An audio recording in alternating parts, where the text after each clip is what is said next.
تمام عالم بشریت کو حضرت منجی عالم بشریت امام مہدی علیہ السلام کی ولادت و سعادت کے موقع پر مبارکباد پیش کرتے ہیں۔ آج ہمارے ساتھ تشریف فرما ہے مولانا باقر مہدی صاحب۔ کیسے مولانا؟ اور آج ہم وہ تمام سوالات جو عوام کی جانب سے، جو طلاب کی جانب سے، حد یہ کہ کچھ اس میں سوال وہ بھی ہیں جو بچوں کی جانب سے، تو ہم نے چاہا کہ یہ پروگرام ایسا ترتیب پائے کہ بچوں کے لیے بھی ہو، جوانوں کے لیے بھی ہو، بزرگوں کے لیے بھی ہو، تو کچھ سوالات اسی طرح سے ہم نے اس میں مکس رکھا۔ تو پہلا سوال جو شروع کریں تو وہ ہے بچوں کی جانب سے ہمارے پاس۔ کہتے ہیں کہ وہ کون سی آیات ہے قرآن مجید کی کہ جس میں زبور کی طرف اشارہ ہے؟ کیونکہ ہم دیکھتے ہیں کہ جب ہم اپنے مخالف سے یا مسلمانوں میں ہی جب ہم یہ بات کرتے ہیں زبور کی، تو وہ قرآن کی آیات لے کے آتے ہیں، وہ روایات تو ہمارے پاس ہماری کتابوں سے مل جاتی ہیں۔ وہ کہتے ہیں کہ قرآن کی کون سی آیات ہیں جن میں جو ہے وہ زبور کی طرف اشارہ ہوا؟ تو آپ فرمائیں۔ اعوذ باللہ من الشیطان الرجیم، بسم اللہ الرحمن الرحیم، اللہم صل ولیک النبی صلوات اللہ علیہ وسلم یا ذی الساعۃ وفی الساعۃ مریم وحافظ مقام ناصر حتی تسکنہ وبارک تدعوها وتمتع فیہا مقبولا۔ ہم بھی اپنی جانب سے تمام تر عالم اسلام کی جانب سے اس صورت مبارک موقع پر سب کو خصوص زمانے کے امام کو، حق کو، تمام تر مومنین کی خدمت میں مبارکباد پیش کرتے ہیں۔ یقیناً ناظرین کی جانب سے ہم مسئلہ حاضر ہیں، تو ان کی جانب سے دعا تو بھی ہوں۔ بہت ہی اچھا سوال بچوں کی جانب سے، اور یہ وہ سوال ہے کہ جس کے حوالے سے قرآن کے مختلف آیات کا بیان فرما سکتے ہیں، جن میں امام زمانہ اور امام زمانہ کے ظہور، امام زمانہ کے حکمت حافظانہ کے خیال کے حوالے سے تذکرہ کیا ہے۔ جیسے کہ مشہور معروف آیت سورہ نور کی 55ویں آیت، وعد اللہ الذین آمنوا منکم وعملوا الصالحات لیستخلفنہم فی الارض کما استخلف الذین من قبلہم وَلَيُمَكِّنَنَّ لَهُمْ دِينَهُمُ الَّذِي ارْتَضَىٰ لَهُمْ۔ یہ خدا کا قطعی اور یقینی وعدہ جو ہے، جو اس آیت میں سے تذکرہ کیا ہے، کیا وعدہ ہے؟ اس روئے زمین پر ہم خلیفہ بنائیں گے۔ کس کو خلیفہ بنائیں گے؟ جو روئے زمین پر مستضعف قرار پائے، جو مستضعف قرار پائے، خداوند کا یہ انہیں اس روئے زمین کا خلیفہ قرار دے گا۔ یہ ظالمین اور جائرین کی حکومت ختم ہو جائے گی، اور ایک ایسا زمانہ آئے گا جہاں پر مستضعفین، یعنی جن پر ظلم ہوا، وہ ان کی حکومت قائم ہوگی، وہ عدالت کی حکومت قائم ہوگی۔ یہ سورہ قصص کی آیت جو امام زمانے کے حوالے سے بہت مشہور معروف ہے، وَنُرِيدُ أَن نَّمُنَّ عَلَى الَّذِينَ اسْتُضْعِفُوا فِي الْأَرْضِ وَنَجْعَلَهُمْ أَئِمَّةً وَنَجْعَلَهُمُ الْوَارِثِينَ۔ زمین کے وارثوں کے بارے میں بیان کیا جائے کہ کون ہوگا زمین کا وارث؟ یہ جو زمین پر مختلف لوگ آ رہے، اقوام آ رہے، حکومتیں آ رہی جا رہی، یہ کون اس زمین کا وارث قرار پایا؟ اور اس آیت میں یہ وعدہ دیا جا رہا ہے کہ یہ مومنین ہیں جو اپنے صحیح راستے پر ثابت قدم رہے، مستضعف رہے، انہیں کی وہ زمین پر وارث قرار دیا جائے گا۔ یہ سورۃ توبہ کی آیت 33ویں آیت، والذی ارسل رسولہ بالہدی ودین الحق لیظہرہ علی الدین کلہ، کہ خداوند تعالی نے رسول کو بھیجا لیظہرہ علی الدین کلہ، تاکہ اس روئے زمین پر حق کو ظاہر کر دے۔ اب حق کو ظاہر کرنا زمانے رسول خدا کے زمانے میں تو مکمل طور پر یہ حق روئے زمین پر ظاہر نہ ہو پایا، ائمہ کرام کے زمانے میں مکمل طور پر یہ حق ظاہر نہ ہو پایا۔ کب ظاہر ہو گیا حق؟ زمانے کے امام کے ظہور کے بعد یہ حق ظاہر ہوگا، اور یہ روایت میں تذکرہ کیا جا رہا ہے۔ اس آیت کی تفسیر کے ذیل میں امام صادق علیہ السلام اس روایت کے ذیل میں بیان فرماتے ہیں کہ انہم لم یجع تأویل هذه الآیہ ولو قد قام قائمنا بعد یسری من یدرکہ ما یکون من تأویل هذه الآیہ ولا يبلغن دین محمد ما بلغ اللیل حتى لا يكون شرك على ظهر. ایسا زمانہ آئے گا اس روئے زمین پر شرک کا کوئی نام و نشان نہیں ہوگا, ختم ہو جائے گا شرک. وہی جو آئے قرآن میں تذکرہ کیا گیا وَلَوْ كَرِهَ الْمُشْرِكُونَ کہ یہ اسلام ملامت والا ہو جائے گا چاہے مشرکین پسند ہو یا پسند کرے یا نہ پسند کرے. یہ شرک ختم ہو جائے گا اس روئے زمین پر اور اسلام ملامت والا ہو جائے گا. اسلام کلمہ اسلام اس روئے زمین پر حاوی ہو جائے گا. كما قال الله تعالى فلا يبقى في الأرض معبود دون الله عز وجل من صنم ووثن وغيره. خداوند متعال کے سوا کوئی بھی بت پسند صنم کوئی بھی کسی قسم کا شرک اور بت پرستی کا نظام اس زمین پر قائم نہ ہوگا. کب یہ کب ہوگا اس زمانے کا جب زمانے کے بعد ظہور فرمائیں گے اور یہ توحیدی نظام اس زمین پر قائم ہو جائے گا. بہت خوب آپ نے مسئلہ تفصیل سے اس کو بیان کیا. اسی طرح ہم چاہ رہے تھے ایک سوال اور بچوں کی جانب سے ہی کہ روایات میں ہے اور خود علماء سے بھی سنا گیا کہ امام جب ظہور فرمائیں گے تو امام کے پاس کچھ تبرکات ہوں گے جو ہم کہیں گے انبیاء علیہ السلام کی طرف سے ہوں گے, جو ان کے ہوں گے اور وہ امام کے ساتھ آئیں گے, یا ہم کہیں گے امام ان کو ساتھ لے کر آئیں گے. تو اس جانب بھی طرح یہ بات تو طے شدہ ہے کہ جب وہاں سے ظہور کریں گے تو رحمت کی تجلیات اور بارشیں برسیں. قرآن مجید کیا ہے وَلَوْلَا أَنَّ أَهْلَ الْقُرَىٰ آمَنُوا وَاتَّقَوْا لَفَتَحْنَا عَلَيْهِمْ بَرَكَاتِ السَّمَاءِ وَالْأَرْضِ. اگر اہل قرآن سے بولا کہ لوگ تقوی اختیار کریں, ایمان لے کر تقوی اختیار کریں تو آسمان اور زمین کی برکتیں برسیں. اگر لوگ متقی اور پرہیزگار بن جائے یہاں تک کہ امام زمانہ کا ظہور ہو جائے تو امام زمانہ کے ظہور کے بعد برکتیں ہی برکتیں, رحمتیں ہی رحمتیں. ان رحمتوں میں سے انہی برکتوں میں سے ایک رحمت اور ایک برکت یہ بھی ہے کہ وہ تمام کے تبرکات جو قرآن انبیاء اور اولیاء وہ تمام تر تبرکات کو زمانے کے بعد ساتھ لے کر آئے. وہ تمام تبرکات امام کے پاس ابھی موجود تھے وہ ہمارے ظاہر کریں. روایت کا جملہ ہے کہ جب زمانے کے امام ظہور فرمائیں گے اذا ظہر القائم ظہر برایت رسول اللہ. رسول اللہ کا جو علم تھا وہ رسول اللہ کے علم کو لے کر آئے. خاتم سلیمان جو حضرت سلیمان کی انگشتری تھی وہ لے کر آئے.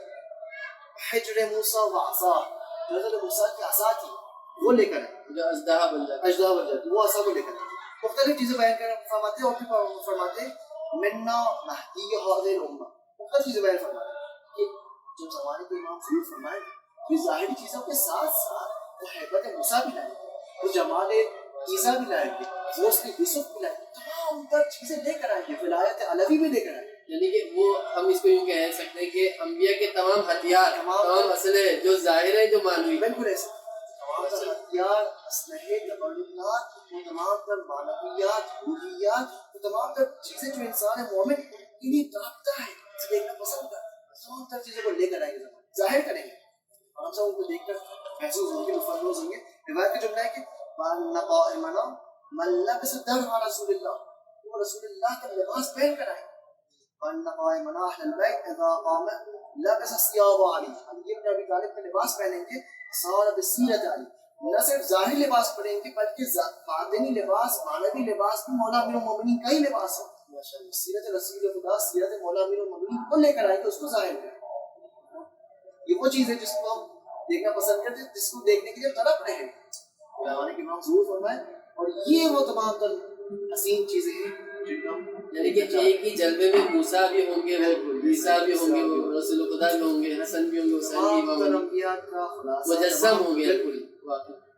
اچھا یہ ایک اور اس کو سوال یونیورسٹیز کے تعلق کی طرف سے وہ کہتے ہیں کہ آپ علماء یعنی کہ علماء جو فرماتے ہیں کہ مہدوی معاشرے کی ایک اصطلاح یہ جدید آئی ہے. جی پہلے یہ اصطلاح نہیں تھی, اب باقاعدہ بلکہ یہ صرف اصطلاح نہیں اس کے اوپر کورس بھی نکالے گئے ہیں, پورے دورے ہیں.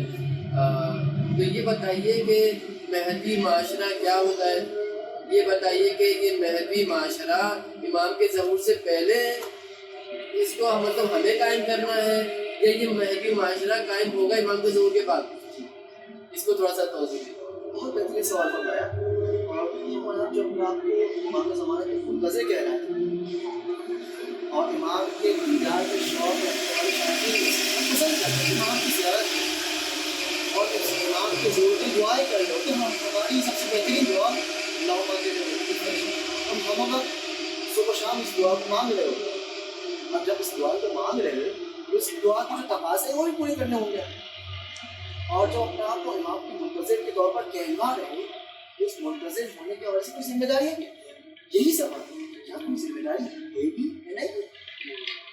یہ سب سے پہلا سوال کہ اگر ہم زمانے کے امام کے ظہور کے لیے دعا مانگ رہے ہیں ان کے ظہور کی تعجیل کے لیے دعا مانگ رہے ہیں تو کیا ہم نے صرف دعائیں مانگ کر ہاتھ پر ہاتھ رکھ کر بیٹھ جانا ہے نہیں. اس حوالے سے ہماری کوئی ذمہ داری بھی ہے. اس ذمہ داری کو بھی نبھانا ہے. یہ وہی ایک غلط فہمی ہے جو بنی اسرائیل کو بھی ہوئی. بنی اسرائیل بھی فرعون کے ظلم کو برداشت کر رہے لیکن ان میں بھی یہ سکت نہیں تھی کہ وہ اپنی جگہ سے اٹھ کھڑے ہوتے فرعون کے خلاف کچھ بولتے. کیا کہا انہوں نے؟ حضرت موسیٰ سے کہا حضرت موسیٰ فَاذْهَبْ أَنْتَ وَرَبُّكَ فَقَاتِلَا آپ جائیے اپنے پروردگار کے ساتھ جائیے قتل کر کے آ جائیے خدا کو. إِنَّا نَحْنُ هَاهُنَا قَاعِدُونَ ہم یہیں پہ بیٹھے ہوئے ہم نہیں رہے گا. کہ بنی اسرائیلی ان کا ہی کردار نہیں ہم کی سے نہیں ہے.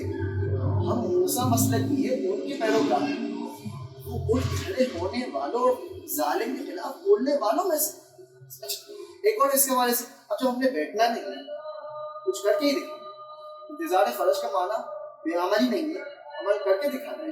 تو کیا عمل ہے کون سا عمل ہے جس کے حوالے سے ہمارے ہم سے مانگا تھے. یہ وہی سوال ہے کیا کرنا چاہیے. کیا روایت کے مطابق ایسا ہے کہ اگر روایت میں کہا جا رہا ہے کہ امام زمانہ کے ظہور کے بعد بعدما ملئت ظلم فجورا امام اللہ سے اس کائنات کو پور کر دیں گے کہ اس طرح کہ جس طرح اس کے بعد کی کائنات ظلم و جور سے پر ہو چکی ہے. کیا اس روایت کے مطابق ہماری یہ ذمہ داری بن رہی ہے کہ ہم اس کائنات کے اندر ظلم و جور کو پھیلائیں.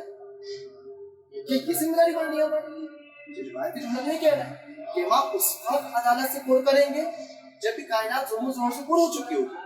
تو کیا اس روایت کے مطابق ہماری ذمہ داری پڑ رہی ہے ظلم و جور کرنا ظلم کرتے رہنا ظلم و جور کا اشاعہ کرنا پھیلانا یا نہیں. اس روایت کے اندر ایک ورڈ کو غلط استعمال کیا جاتا ہے. یہ پورے گروہ ہے جو اشارے کر رہے ہیں یہ گروہ ہے باقاعدہ کہ کہتا ہے کہ گناہ کرو تاکہ ہاں گناہ کرو تاکہ امام آئے یہ ظلم کرو تاکہ امام آئے. یہ ان گروہ سے بدتر نہیں جو بیٹھنے کا کہہ رہے ہیں یہ تو بدتر کہہ رہے کہ ظلم کرو اور ظلم و جور کا اشارہ اور فحشا کا اشارہ کروا دیں. اس روایت کے اندر ایک ورڈ کا غلط استعمال کر کے اس روایت کو اپنے مطلب کے مطابق نہیں کیا اس کا معنی روایت میں یہ بیان نہیں کیا جا رہا بعدما ملئت ظلم فجورا. آپ ضرور فرمائیں گے اس دنیا کو عدل سے پر کر دیں گے لیکن کب جمع ملئت ظلم فجورا. ورڈ روایت میں بعدما نہیں ہے یعنی بالکل جس طرح ایک ایسا زمانہ گزرا ہے اس روئے زمین پر اس روئے زمین پر ہو چکی تھی ظلم و جور سے اور امام زمانہ جب آئیں گے بالکل جس طرح یہ روئے زمین ظلم و جور سے پر ہو چکی تھی بالکل اسی طرح اس روئے زمین کو عدل سے پر کر دیں.